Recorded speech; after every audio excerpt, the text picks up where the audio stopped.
Welcome to Fewer Things Better. This is the place for all of us who are big on goals and short on time. Together, we'll explore smart, simple ideas on how to retrain your brain and unlock your life. I'm your host, Kristin Graham. Let's get started.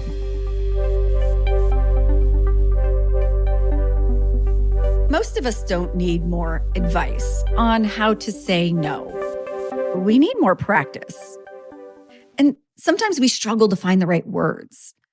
Without them, we might start stacking on apologies and explanations until the no just quietly disappears. The bottom line on top of this episode is that saying no is a skill. And like any skill, it gets easier the more you practice it. But why does it feel so hard in the first place? That's because your brain gets involved. The moment you anticipate saying no, your amygdala, which is the part of your brain that scans for threats, lights up. It registers the discomfort of saying no the same way it registers actual danger. In this case, it sees the danger as social rejection. So feeling that hesitation is a normal instinct. And the goal isn't to eliminate the feeling, it's just to practice past it. And here's what practice can look like. A good no only needs 3 things: short, kind, and complete. Short, so it's clear. Kind, so it's respectful. Complete, so it doesn't leave the door halfway open. When you start feeling the urge to over-explain, justify, or turn it into a whole story, that urge is actually a signal. It means that no is the right answer.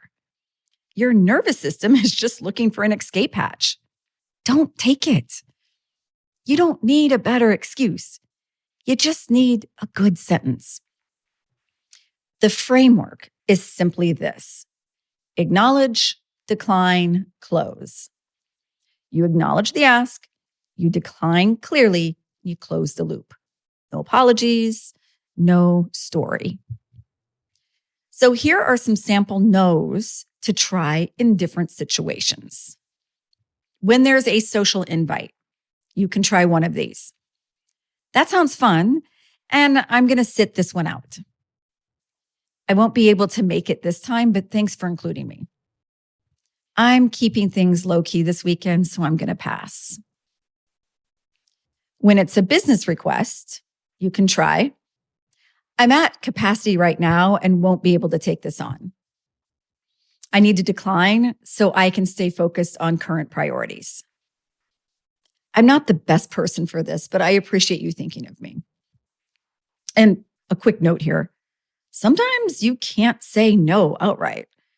It could be your boss, a client, a deadline that isn't optional. So in those moments, the skill isn't around saying no. It's about asking for support potentially, and certainly prioritization. So something like this: I can take this on, and can you help me understand what should shift to make room for it? Or, I'm currently focused on X and Y. Where would you like this to fall in priority? That clarity is also kind back to you. So when it comes to ongoing commitments, these are the ones that we tend to avoid the longest and quietly resent. Here's a few things you can try. I'm going to step back from this moving forward. I need to free up some space in my schedule, so I'll be wrapping up my involvement here. Or, I've enjoyed being part of this, and it's time for me to move on. And what about those times when you just don't want to go? Here's a few. I appreciate the invite, but I won't be able to make it. Tonight's a stay-at-home night for me. Or, I don't have the social energy right now, but please ask me again another time. Your rest, by the way, doesn't need to be earned. Sometimes it just needs to be protected.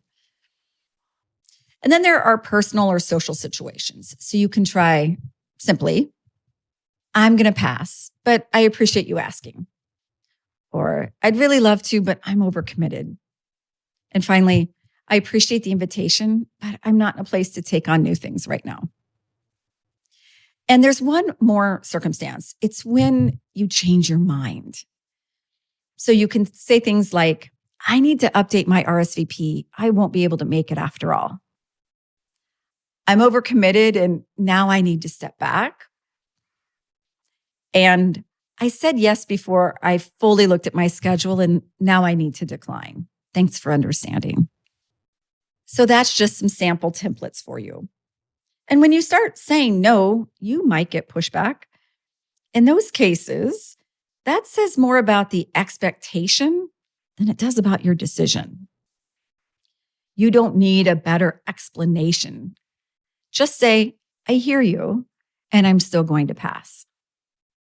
Because if you change your answer under pressure, you teach people that your no is negotiable.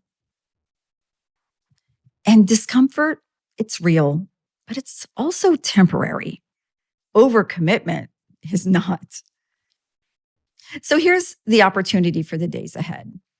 Pick a sentence or two from the above and try them out. Make them your own. Over time, you'll build a small library of responses that become easier, more natural, and a lot less exhausting. Because saying no isn't about being less helpful. It's about having more room to do great things with your next yes. For more Fewer Things Better, find us over on YouTube or join our newsletter at unlockthebrain.com/newsletter. See you next time.